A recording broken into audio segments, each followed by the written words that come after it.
বিসমিল্লাহির রহমানির রহিম। উপস্থিত আমার বন্ধুরা, আমার ভাই ও বোনেরা, আসসালামু আলাইকুম। আপনাদের সবাইকে জানাচ্ছি অনেক অনেক শুভেচ্ছা, ভক্তি এবং ভালোবাসা। আজকে 2025 সালের 14 জুলাই, 2019 সালের 14 জুলাই আমাদের নেতা পল্লীবন্ধু হোসেন মোহাম্মদ এরশাদ ইন্তেকাল করেছেন। আল্লাহর ডাকে সাড়া দিয়ে উনি আমাদের ছেড়ে চিরদিনের জন্য পরলোক গমন করেছেন। ইন্না লিল্লাহি ওয়া ইন্না ইলাইহি রাজিউন। আল্লাহ তাকে বেহেশত নসিব করুন, তার সমস্ত গুনাহ খাতা আল্লাহ মাফ করে দিন। আমরা আজকের দিনে এই দোয়া তার জন্য করছি। আল্লাহর রহমতে যখন উনি মারা গেছেন, যখন উনি ইন্তেকাল করেছেন, সেই দিনটির কথা আমার এখনো মনে আছে যে আমরা বিভিন্ন জায়গার থেকে ডাক আসলে আমরা তাদের নামাজের জানাজায় অংশগ্রহণ করতে চাই। সেই কারণে আমরা একটি একটি করে 4টি জায়গায় আমরা নামাজের জানাজার আয়োজন করেছিলাম। হোসেন মোহাম্মদ এরশাদের জন্য প্রথম নামাজের জানাজাটা হয়েছিল ক্যান্টনমেন্টের ভিতরে, এবং তৎকালীন সময়ে যারা ওখানে ছিলেন ওনারা বলেছেন শরণাতীতকালে এত বেশি মানুষ এই মসজিদে কোনো সময় কোনো বিষয়ে আসেন নাই। তার পরবর্তীতে হয়েছিল আমাদের সংসদ ভবনের প্লাজাতে, সেখানেও বিপুল জনসমাগম হয়েছিল। তারপরে হয়েছিল বাইতুল মোকাররম, সেখানে লোকে লোকারণ্য। সবচেয়ে বেশি ইতিহাস সৃষ্টি হয়েছে রংপুরে যখন তাকে নিয়ে আসা হলো হেলিকপ্টার করে, তার মরদেহ এখানে আনার পরে লোকে লোকারণ্য। এখন পর্যন্ত আমাকে বলেন অনেকে যে রংপুরের ইতিহাসে এত লোক কোনো সময় কোনো অনুষ্ঠানে অংশগ্রহণ করেনি একসাথে। লক্ষ লক্ষ মানুষের সমাগম, ধর্ম মত বর্ণ সব নির্বিশেষে, দল মত সমস্ত নির্বিশেষে, এবং আশেপাশের সমস্ত জেলা থেকে দূর দূরান্ত থেকে মানুষ এখানে এসে তার নামাজে জানায় অংশগ্রহণ করেছিল। এমন একটি দৃশ্য যে সবাই ওনার জন্য দোয়া করছেন। তো এটাতে বোঝা যায় যে উনি সকলের কাছে প্রিয় ছিলেন। আমাদের মুসলমান ধর্মে একটা কথা আছে, নামাজের জানাজা দেখে মানুষটি কেমন তোমরা বুঝতে পারবে। তখন ওনার কিছু দেওয়ার থাকে না, ওনার থেকে কারো কিছু পাওয়ার থাকে না। তারপরেও যখন দোয়ার জন্য ওনার জন্য কষ্ট করে দূর দূরান্ত থেকে মানুষ অনেক কষ্ট করে এসে ওনার নামাজে জানা যায় ওনাকে দোয়া করার জন্য হাজির হয়, তখন বুঝতে হবে ওনার স্থান মানুষের হৃদয়ের কোনখানে পৌঁছে গেছে। সেই হিসাবে উনি একটা বড় সাফল্য পেয়েছেন। ওনার কৃতিত্ব, ওনার সেটাই যে বিশাল অঙ্কের মানুষ তাকে ভালোবেসে এসে তাকে অন্তরে স্থান করে দিয়েছে, তার জন্য দোয়া করেছে। এবং অভূতপূর্ব দৃশ্য আমরা দেখেছি যখন আমরা এখানে কবরের জন্য নিয়ে এসেছি, তখন রাস্তাঘাটে মানুষকে হু হু করে কাঁদতে দেখেছি আমি। মানুষে কাঁদছেন, আমরা তার ভাই বোন কাঁদবো, এটা স্বাভাবিক। আত্মীয় স্বজন, আমরা অনেক স্মৃতি মনে পড়েছে ছোটবেলা থেকে, কিভাবে উনি আমাদের বুকে আগলে রাখতেন, কিভাবে আদর করতেন, কিভাবে আমাদেরকে বিভিন্ন সময় আমাদের আবদার পালন করতেন, আমাদের জন্য কষ্ট করেছেন, আমাদের জন্য পরিশ্রম করতেন। আমরা তো কাঁদবই। সাধারণ মানুষ রাস্তার মধ্যে আমি দাঁড়িয়ে দেখেছি হু করে ওনার জন্য কাঁদছেন। এই যে মানুষের চোখের পানি আল্লাহর কাছে ফরিয়াদ, নিশ্চিতভাবে এটা আল্লাহর দরবারে পৌঁছেছে। আমি নিশ্চিত আল্লাহ ওনাকে ক্ষমা করে দেবেন, এবং ইনশাআল্লাহ উনি এখন পর্যন্ত আমি বিশ্বাস করি উনি একটি নিষ্পাপ মানুষ হিসাবে আল্লাহর দরবারে হাজির হয়েছেন। একটি কথা এখানে না বললেই নয়, ওনার মৃতদেহ এখানে আনার আগেই সরকার থেকে সিদ্ধান্ত ছিল নানানভাবে তাকে ঢাকায় গিয়ে কবরস্থ করার জন্য, এবং ঢাকায় তাকে DOHS এর কবরস্থানে স্পেশালভাবে জায়গা দেওয়া হয়েছিল, এবং সেখানেই তার জন্য ব্যবস্থা করা হয়েছিল। কিন্তু এখানে আসার পরে এখানকার জনসাধারণের যে ভাব, এবং বিশেষ করে যে মানুষের ভালোবাসা, যে আমাদের ছেলেকে আমাদের বুকে রাখতে চাই, এবং সেটা যে আমি কৃতজ্ঞতার সঙ্গে আমি স্মরণ করি আজকে আমাদের মোস্তাফিজুর রহমান মোস্তফা, সে অনেক ধরনের ঝুঁকি নিয়ে, তাকে নানানভাবে ধমক দেওয়া হয়েছিল, অনেক ধরনের তাকে ভয় দেখানো হয়েছিল, তারপর সে ঝুঁকি নিয়ে তার লোক সঙ্গে রংপুরে তার সঙ্গী সাথীদের নিয়ে সে একটা কবরস্থানের ব্যবস্থা করেছে, এবং শেষ পর্যন্ত এখানে কবরস্থান করার ব্যবস্থা সেই করেছে। এটার জন্য আমি মনে করি যে এটা আল্লাহর তরফ থেকে হয়তো হয়েছে, হয়তো মোস্তফা একটা জাস্ট তার আল্লাহর ইচ্ছাই পালন করেছেন। হয়তো উনি মায়ের কোলে ফিরে আসতে চেয়েছিলেন, মায়ের কোলে উনি চিরদিনের জন্য রাগা করতে চেয়েছিলেন। ওনাকে আল্লাহ সেই সুযোগ করে দিয়েছে, উনি মায়ের কোলে ফিরে এসে আত্মীয় স্বজন বন্ধু বান্ধবদের মাঝে ওনার চিরস্থায়ী বন্দোবস্ত হয়েছে। এবং অন্যখানে শত কবরের মাঝে হারিয়ে যাওয়ার চেয়ে উনি আমাদের হৃদয়, আমাদের সামনে একটা সুন্দরভাবে এখানে অবস্থান করছেন। এটা আল্লাহর কাছে আমি এর জন্য হাজার হাজার শুকরিয়া জানাই, আমি ধন্যবাদ জানাই মুস্তফা এবং তার সঙ্গে তারা তখন জীবনের ঝুঁকি নিয়ে এই কাজটি করেছিলেন। ওনার নামাজে আজালটার পরে আমি কথা বলবো, ঠিক আছে? সব ওনাকে এখানে যে আমরা সমাধিস্থ করেছিলাম, তৎকালীন সময় পূর্ণ রাষ্ট্রীয় মর্যাদায় এখানে সেই ব্যবস্থা করা হয়েছিল এবং সামরিক বাহিনী একেবারে সম্পূর্ণ রাষ্ট্রীয় সর্বোচ্চ সম্মান দিয়ে তাকে এখানে কবরস্থ করেছিলেন। সম্মান উনি সর্বোচ্চ সব জায়গা থেকে পেয়েছিলেন, কেননা মানুষের হৃদয়ে ওনার স্থান ছিল। দেশের জন্য উনি কাজ করেছেন, ভালোবাসা পেয়েছেন, দেশের মানুষ ওনাকে প্রতিদান দিয়েছে। একটা ওনার ইচ্ছা ছিল যে আমি আমার দলটাকে বাঁচিয়ে রাখতে চাই, একটা কারণে, যে আমার দল আমার কথা বলবে, আমার জন্মদিন পালন করবে, আমার মৃত্যুদিন পালন করবে, এবং তার মাধ্যমে তারা আমাকে স্মরণ করবে, আমার জন্য দোয়া করবে, এবং তার মাধ্যমে দেশবাসী আমার কথা আবার জানবে, বুঝবে।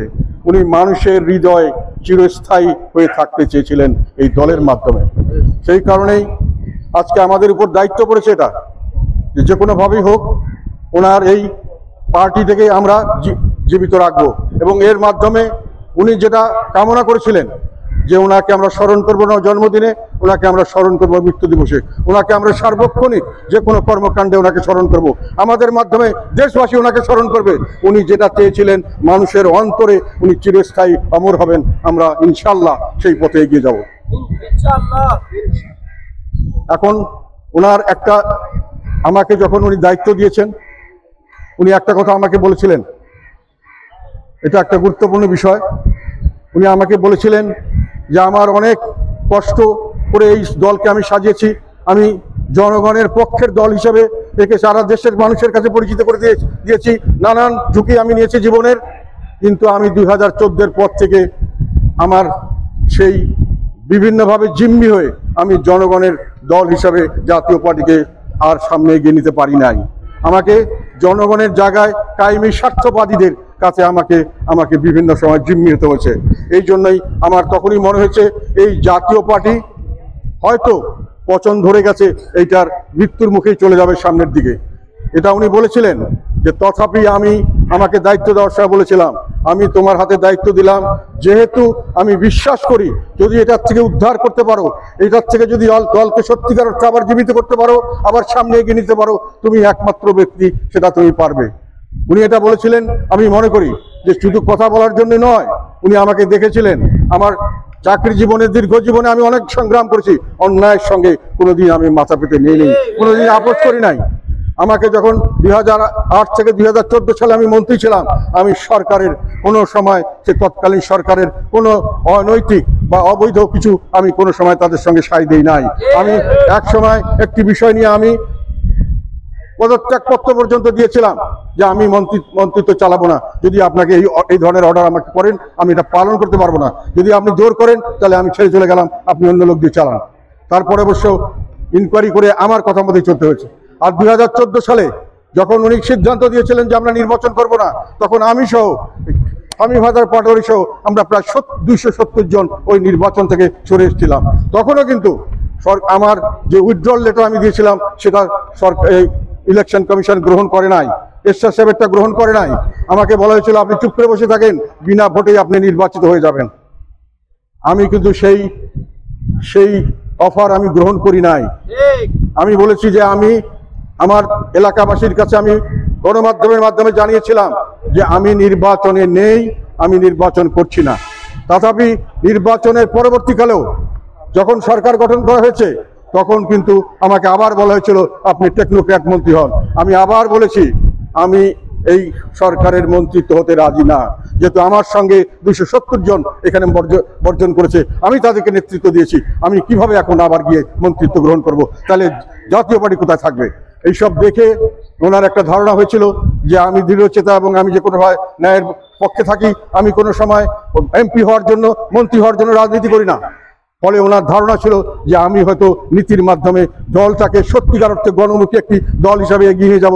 আমি কায়েমি স্বার্থবাদীদের স্বার্থ রক্ষার জন্য দল করব না, তার মাধ্যমে কিছু সুযোগ সুবিধা নেওয়া, সুবিধাভোগী এবং উচ্ছিষ্টভোগী এবং একটা দোসর বা দালাল হওয়ার রাজনীতি আমি পছন্দ করব না। তথাপি ওনার মৃত্যুর পরে দীর্ঘদিন পর্যন্ত আমাকে এই সংগ্রাম চালিয়ে যেতে হয়েছে। বিগত সরকার নানানভাবে আমাদের দলের প্যারালাল একটি দল তৈরি করে তাদের মাধ্যমে আমাদেরকে সবসময় ব্ল্যাকমেইল করতো, দলকে ধ্বংস করার চেষ্টা করতো, যার জন্য অনেক সময় আমাদেরকে তাদের কথা মতো চলতে হয়েছে।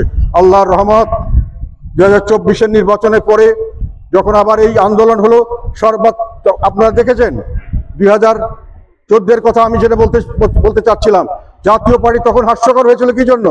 জাতীয় পার্টির একই সঙ্গে বিরোধী দল, একই সঙ্গে মন্ত্রিসভার সদস্য, এটা পৃথিবীর ইতিহাসে হয় না। আমি এর প্রতিবাদ করেছিলাম, আমার লোকরা সবাই মিলে এর প্রতিবাদ করেছিলাম এবং তখন সবাই জাতীয় পার্টিকে নিয়ে হাসাহাসি করতো। পরবর্তীতে যখন আমি বিরোধী দলের নেতা হলাম, আমি কথা বলি, বিরোধী দলের কথা বলি, আমি সরকারের বিপক্ষে কথা বলি, আমার পাশে দাঁড়িয়ে সরকারের পক্ষে কথা বলে আমাদের লোকজন। এবং আমরা যখন ওয়াক আউট করতে যাই, সরকারের পক্ষ হয়ে তারা ওয়াক আউট বর্জন করার জন্য আমার উপর চাপ সৃষ্টি করে এবং তারা আমাকে ছেড়ে চলে যাওয়ার জন্য হুমকি দেয়। এরকম ভাবে আমাদের দল কি একটি সার্কাস পার্টি বানিয়েছিল। আমরা এক পাশে সরকার বিরোধী কথা বলি, আর এক পাশে আমাদের পাশে তারা সরকারের পক্ষে বলে নিজেদের স্বার্থ সিদ্ধ করার জন্য দল করে। সেই গোষ্ঠীর কারণে 2024 পর্যন্ত আমরা বিভিন্নভাবে জিম্মি হয়েছিলাম জনগণের কাছে। যদিও আমরা সবসময় চেষ্টা করেছি, এই আন্দোলনে আমরা প্রথম থেকে শেষ পর্যন্ত এই জুলাইয়ের আন্দোলনে আমরা ছিলাম। প্রথম দিনে আমি বলেছিলাম এটা কোটার আন্দোলন নয়, 3রা জুলাই আমি বলেছিলাম এটা হলো বৈষম্য বিরোধী আন্দোলন এবং এটা ছাত্রদের শুধু নয়, এটা ছাত্র জনতা সবার জন্যই। এবং তার পরবর্তীকালে প্রতিদিন প্রায় আমি বলেছিলাম বৈষম্য এই দেশের জন্য সবচেয়ে বড় সমস্যা এবং এই বৈষম্য সৃষ্টি করে আমাদের এই কর্তৃত্ববাদী সরকার দেশের নির্যাতন করছে, নির্মমভাবে দেশকে লুণ্ঠন করছে। এর বিরুদ্ধে আমার চেয়ে বেশি আর কেউ বলে নাই। তথাপি আমার কথাগুলো গ্রহণযোগ্য হয় নাই কেন? আমাদের পাশে যারা ছিলেন তারা সবসময় তৎকালীন সরকারের সমর্থনে কথা বলেছেন। তখন না বললে পরে আগে বলেছেন। মানুষ আমার কথায় দ্বিধাগ্রস্ত ছিল এবং পরবর্তীকালে যখন কিছুদিন আগে সুযোগ আসলো, যখন তারা দেখলেন আমি আবার জনগণের পক্ষে কথা বলছি, আমাদের নেতাকর্মী সবাই আছে আমাদের সঙ্গে, বর্তমান সরকারের বিভিন্ন ধরনের দোষ ত্রুটি, অন্যায়, অবিচার, অত্যাচার আমি যখন তুলে ধরছি, তখন দেখা গেল তাদের মধ্যে অনেক ধরনের সমস্যা শুরু হয়ে গেল। তারা বললেন না, সরকার বিরোধী বক্তব্য দিলে আমরা রাজনীতি আপনার সঙ্গে করতে পারবো না। কি করবেন? আমরা আলাদা আমরা করব, আমরা নতুন করে আমরা কাউন্সিল করব, সেই কাউন্সিলে আপনাকে বাদ দিব। এবং পরবর্তীকালে তারাই বললেন যে সরকারের সঙ্গে তাদের একটা আতাত হয়েছে। কি আতাত? আতাতটা হলো সরকার চাচ্ছেন জাতীয় পার্টি নির্বাচনে আসতে হবে, না হলে আওয়ামী লীগকে বাদ দিয়ে নির্বাচন করতে গিয়ে যে সমস্যা পড়েছেন, জাতীয় পার্টিকে বাদ দিয়ে সেই নির্বাচন করতে গেলে দেশ বিদেশে এটা গ্রহণযোগ্য হবে না।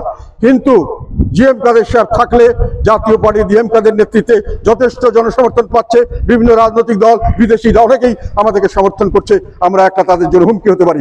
সেই কারণে নাকি তারা বলেছেন যে তাদেরকে সরকার বলেছে তোমরা আলাদা করে একটা দল করো, তোমাদেরকে আমরা লাঙ্গল দিয়ে দেবো এবং তোমরা লাঙ্গল নিয়ে তোমরা নির্বাচন করবে, কিন্তু জিএম কাদের সাহেব থাকবেন না। তাদের জন্য দুর্ভাগ্য এবং আমাদের জন্য সৌভাগ্যের বিষয় হলো জাতীয় পার্টির তৃণমূল পর্যায়ের সমস্ত নেতা কর্মী আমার পিছনে দাঁড়িয়েছেন, তখন একজনও তাদের সঙ্গে যান নাই। সেই কায়েমি স্বার্থবাদীদের রাজনীতি গুটি কয়েক মানুষ শুধু সুবিধা ভোগ করে, সাধারণ নেতা কর্মীরা যারা তৃণমূল পর্যায়ে থাকে তারা সুবিধা পাক বা না যাক, তারা একটা সম্মান পাওয়ার যে তাদের দাবি, যে আমরা কষ্ট করছি দেশের জন্য, আমরা এরশাদ সাহেবের সুশাসনের রাজনীতি করতে যাচ্ছি, আমরা কেন মানুষের কাছে ছোট হব? সেই তখন তারা রুখে দাঁড়ালো। আমরা কাদের সাহেবের পিঠে গিয়ে জনগণের পক্ষের রাজনীতি করব, জনগণের পক্ষের রাজনীতি করব, কায়েমি স্বার্থবাদীর পক্ষে আমরা রাজনীতি করব না। ফলে তারা সেখানে খুব সুবিধা করতে পারেননি। যদি সরকার তাদেরকে সেরকম কোনো সহায়তা দিয়ে থাকেন, সেটা তারা বলেছিলেন যে এয়ারপোর্টে আমাদের কোনো নেতাকে বের হতে দেওয়া যাবে না, তাদের উপর বিবর্তনমূলক ব্যবস্থা করবে, যদি আপনাদের সাথে জয়েন করে তাহলে দেওয়া হবে। এটা কার কাছে শুনেছি আমরা? যারা আমাদের বিপক্ষে দাঁড়িয়েছেন তাদের মুখে শুনেছি।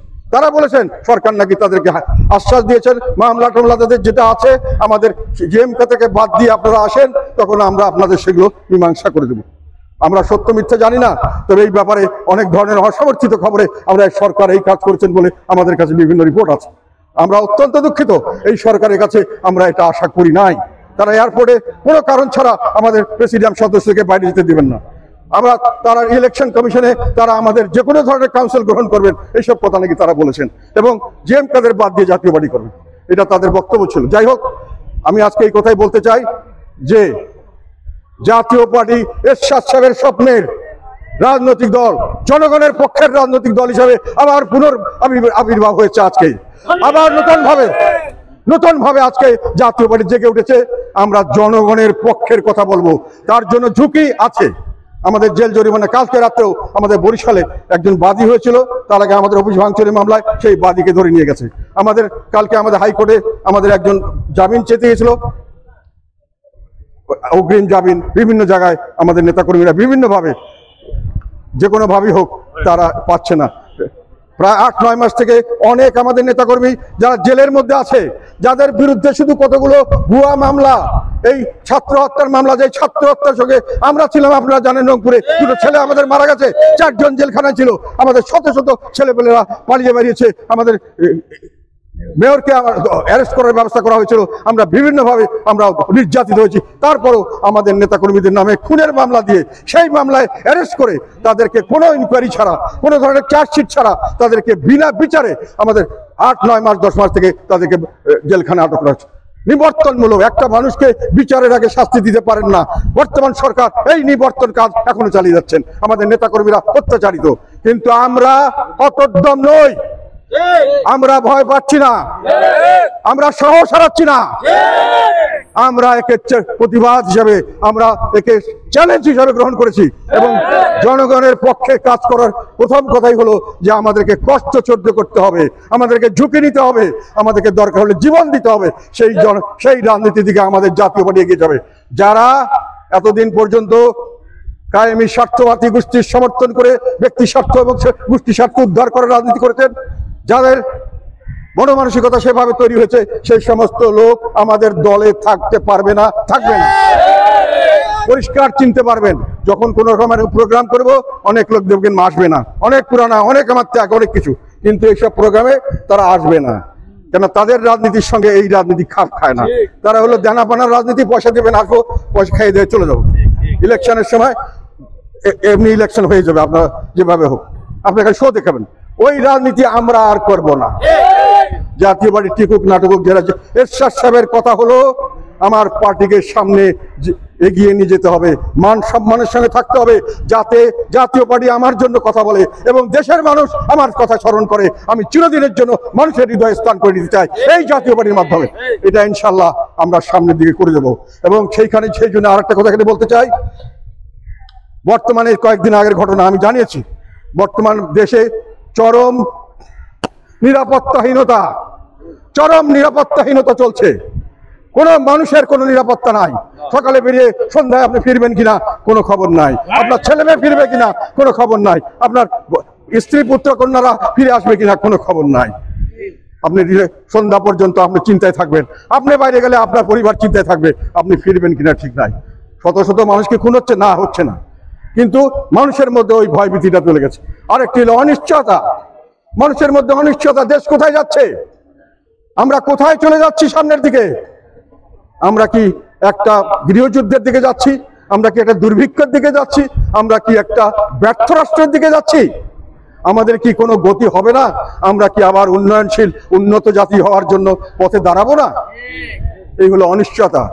এই মব কিন্তু বিভিন্নভাবে, যে কোনোভাবে হোক মদত দেওয়া হয়েছিল, যে কোনোভাবে ব্যবহার করা হয়েছিল। এখন যে কোনোভাবেই হোক এখন বোঝা যাচ্ছে যে এই মব যারা করেছিলেন, যারা একে ব্যবহার করে শক্তি প্রদর্শন করেছেন, ফায়দা লুটেছেন, তারা কিন্তু একে আর কন্ট্রোল করতে পারছেন না। কেননা তো পুলিশ ফোর্স, প্রশাসন সবগুলিকে তারা মনোবল শূন্য করেছেন, তাদেরকে তারা দলীয়করণের মাধ্যমে দূষিত করেছেন। এখন তাদের দ্বারা তারা কোনো কাজ করাতে পারছেন না। তাহলে প্রশ্ন আসে, আপনি যদি পুলিশকে কাজ করাতে না পারেন, আপনি যদি প্রশাসনকে কাজ করাতে না পারেন, আপনি যদি মব দিয়ে কি আপনি ইলেকশন করতে পারবেন? যে ইলেকশন করবেন সেই মবের ইলেকশন কি দেশে বিদেশে গ্রহণযোগ্য হবে? আপনারা বলেন, কত বড় কথা। এখন আমরা আন্দোলনে ছিলাম, কি চেয়েছিলাম? আমরা আমরা তো চেয়েছিলাম যে বৈষম্য মুক্ত সমাজ হবে, তার জন্য একটা ভালো নির্বাচন হয়ে একটা নির্বাচিত সরকার হবে, যে সরকার আমাদেরকে দায়বদ্ধ থাকবে, আমরা সে সরকারকে দরকার মতো পরিবর্তন করব। সেই সুযোগটুকুই আমরা চাচ্ছিলাম, যেটা শেখ হাসিনা আমাদের দেয় নাই। বেশিরভাগ মানুষ এই জন্যই এই আন্দোলনে অংশগ্রহণ করেছিলাম। আমরা এই আন্দোলনে অংশগ্রহণ করি এই জন্যই। দেশের সাধারণ মানুষ, ছাত্র নয়, ছাত্রদের অভিভাবকরা, তাদের টিচাররা, প্রিন্সিপালরা, তাদের গভর্নিং বডি মেম্বাররা, তাদের প্রতিবেশীরা সবাই এখানে অংশগ্রহণ করেছিল, তাদের আশেপাশে সবাই অংশগ্রহণ করেছিল। তারা কিন্তু শুধু ছাত্রদের আন্দোলনের কারণে এই পথ হয়নি, সকলেরই অবদান আছে, সকলেই জীবন দিয়েছে। এই জীবন যেমন এই জীবনের সাধারণ মানুষের জীবন, এটা তারা যেটা চেয়েছিল সেই লক্ষ্য অর্জনের জন্য, তারা কিন্তু কাউকে এই ম্যান্ডেট দেয় নাই যে আপনি কোনো একটা ইসলামী তন্ত্র তৈরি করবেন অথবা আপনি সংবিধান ছুঁড়ে ফেলে দেবেন এবং নতুন সংবিধান করবেন। আমি মনে করি না দেশের জনগণ তাদেরকে এই ম্যান্ডেট দিয়েছে। আর এখন বলছেন যে নির্বাচনের সঙ্গে লাগবে সংস্কার এবং বিচার। সংস্কার এবং বিচার কন্টিনিউয়াস প্রসেস। বিচার তো চলতেই পারে, 1 বছর আপনি না করলেন, পরে 10 বছর পরেও বিচার হতে পারে। বিচার চলবেই, এটার জন্য আপনার বিচারের জন্য ওয়েট করলে আপনার 50 বছর আপনি নির্বাচন করতে পারবেন না। আর সংস্কারের নামে যেটা হচ্ছে সেটা সার্কাস। ভালো জ্ঞানী ব্যক্তি, ওনার সংস্কারের কথা বলছেন, আমি খারাপ মনে করি না, কিন্তু ওনারা দেশের রাজনীতি পরিপ্রেক্ষিত, দেশের আইন, রাজনীতির সংস্কৃতি, ইতিহাস, মানুষে কোনটা গ্রহণ করবে, কোনটা কতটুকু গ্রহণ করবে ওনারা জানেন না। কিভাবে সরকার চলে এটা ওনাদের ধারণা নেই। ওনারা থিওরিটিক্যাল বেসিসে কিছু করছেন এবং সেটা একটাও সংস্কার জনগণ গ্রহণ করে নাই। নারী সংস্কার গ্রহণ করেছে? মিডিয়ার সংস্কার গ্রহণ করেছে? এনবিআর এর সংস্কার গ্রহণ করেছে?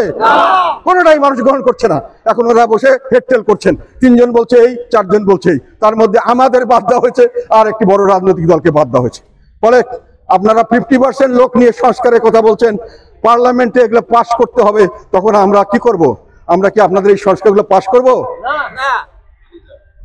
কাজে এই সংস্কার নিয়ে একটা সার্কাস, সকলের উদ্দেশ্য একতরফা একটা নির্বাচন করে যাওয়া, যার জন্য আমি বারংবার বলেছি, আমি আওয়ামী লীগের আমলে বলেছিলাম বিএনপিকে এবং জামাতকে বাদ দিয়ে নির্বাচন করবেন না। এই নির্বাচন অবাধ সুষ্ঠু হবে না। অবাধ অর্থ হলো সকল লোক ভোট দিতে যেতে পারবে, অবাধ অর্থ হলো সকল লোক ইলেকশনে দাঁড়াতে পারবে, আমার ক্যান্ডিডেট দাঁড়াবে, আমি ভোট দেবো, একজন ভোট দেবো, আমার ক্যান্ডিডেটকে আপনি বাধা দিতে পারবেন না। এটাই হলো অবাধ, ইনক্লুসিভ। এই সকলকে নির্বাচন করতে হবে। আপনি আওয়ামী লীগকে এখন ভয় করছেন, হয়তো আমি আওয়ামী লীগের পক্ষের লোক নই, আওয়ামী লীগ এখন আদামরা একটা অবস্থানে আছে, সেটাকে পর্যন্ত আপনি ফেস করতে ভয় করছেন। তাহলে আপনার কি রাজনৈতিক যোগ্যতা, কি রাজনীতি আপনার সাহস শক্তি, আমি তো বুঝতে পারি না। বলেন আসেন আমরা ইলেকশন করি, কয়জন পাস করে ফেল থেকে রেখে দিব, নর্মাল ইলেকশন করেন।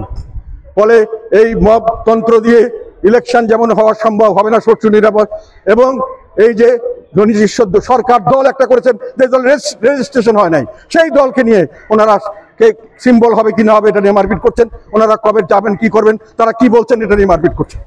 তাদের এখন পর্যন্ত রেজিস্ট্রেশন হয় নাই। আমরা রেজিস্টার্ড দল, আমাদের কোনোভাবে ব্যান্ড করা হয় নাই, আমাদেরকে কোনোখানে খবর সমাজ করতে দেওয়া হয় না, ভোটিং মিছিল করতে দেওয়া হয় না, আমাদেরকে বিভিন্নভাবে বাদ দেয়। এখন আমাদের মিটিংয়ের জন্য পাশে আর্মিরা গার্ড দিচ্ছে, আর্মিরা আমাদেরকে প্রোটেকশন দিচ্ছে। আমরা একটি বৈধ রাজনৈতিক দল, আমাদের রেকর্ড কোনো খারাপ নেই, কোনোখানে আমরা কোনো সন্ত্রাস করি নাই, চাঁদাবাজি, টেন্ডারবাজি, খুন, দখলবাজি কিচ্ছু করি নাই কোনো সময়। আমরা সবাইকে আশ্রয় দিয়েছি। বিএনপি বিপদে পড়েছে, আমরা আশ্রয় দিয়েছি। জামাত বিপদে পড়েছে, আমরা আশ্রয় দিয়েছি। আমরা মানুষের সবসময় দুঃখে তাদের পাশে দাঁড়িয়েছি, মানুষের সবসময় মানুষকে রক্ষা করার চেষ্টা করেছি। আমাদেরকে মিছিল করার জন্য আর্মিকে প্রোটেকশন দিতে হয়। আমি আর্মির যারা করছেন তাদের প্রতি আমার কৃতজ্ঞতা জানাচ্ছি। আপনার দেশের জন্য কাজ করছেন, দেশের ভালোর জন্য কাজ করছেন। হয়তো আমাদের মতো মানুষের যদি আপনারা সেবা চান, দেশ যদি সেবা চায়, আপনাদের মতো মানুষ দরকার, আমাদেরকে প্রোটেকশন দরকার। আমি ধন্যবাদ জানাচ্ছি, কৃতজ্ঞতা জানাচ্ছি তাদের প্রতি। কিন্তু এই কথা আবার বলতে চাই, বর্তমান সরকারের এই মবতন্ত্র এখন তাদের নিয়ন্ত্রণে নেই, এবং এই মবতন্ত্র থাকাকালীন অবস্থায় ওনারা আইন শৃঙ্খলা রক্ষা করতে পারবেন না। আইন শৃঙ্খলা রক্ষা করতে না পারার কারণে দেশে বেকার সমস্যা বাড়ছে। মিল ফ্যাক্টরিকে ভেঙে বন্ধ করে দেওয়া হয়েছে, 3 লক্ষের বেশি লোক বেকার হয়েছে কয়েকদিনের মধ্যে। এখন প্রতিদিন কোনো রকম নতুন ইনভেস্টমেন্ট আসছে না, যেগুলো বলা হচ্ছে আসছে, এগুলো সমস্ত মিথ্যা কথা। আমি জানি কোন দেশি এবং বিদেশি কোন ইনভেস্ট, দেশি লোকেরা বলে বিদেশিরা কি আসবে, আমরাই তো ইনভেস্ট করবো না, ইনভেস্টমেন্ট নাই, কোনো ডেভেলপমেন্ট ওয়ার্ক নাই।